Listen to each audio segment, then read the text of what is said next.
Some news this morning on the backlog at America's ports. Kayla Tausche joins us right now with more on this. Kayla. Good morning, Becky. The Biden administration has secured a 90-day deal between the Port of Los Angeles and workers' union to operate 24 hours a day, 7 days a week, joining the Port of Long Beach in expanding hours to process more shipments at the country's busiest ports. Now, under the commitment to be announced today, the International Longshoremen and Warehouse Union will provide the round-the-clock staff, and the terminal and port operators will pay for that labor. Walmart, FedEx, and UPS will move toward 24/7 service to support them, with additional pledges expected from Target, Samsung, and Home Depot. In all, the White House says 3,500 more containers will move between now and the end of the year.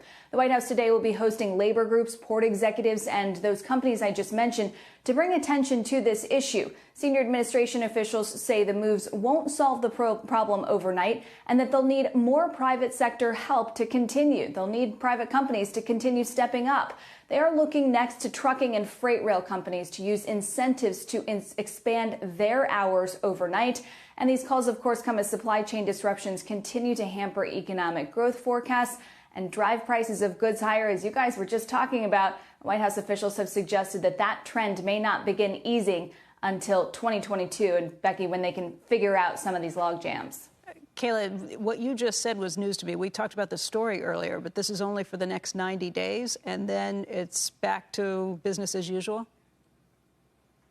Well, the White House has called this a 90-day sprint. Some of these pledges are referenced as 90-day pledges. And then when they talk about increasing the volume at the ports, they talk about doing so until the end of the year. It's unclear what happens after the turn of the year. I've reached out to the White House to ask how long this specific deal is, how long these pledges are, but certainly in the rhetoric around really when these efforts are going to be ramping up, it is about the next 90 days. I know the White House is acutely focused on the holiday season, and there is a lot of talk among officials when they look at some of the data and they look at some of the economics.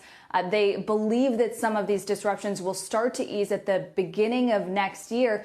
So perhaps they are trying to work toward that deadline and can do more if that's not met. And the key here is the White House is putting the pressure on it, but the additional wages, the additional costs for all of these things will be borne by the private companies and the ports?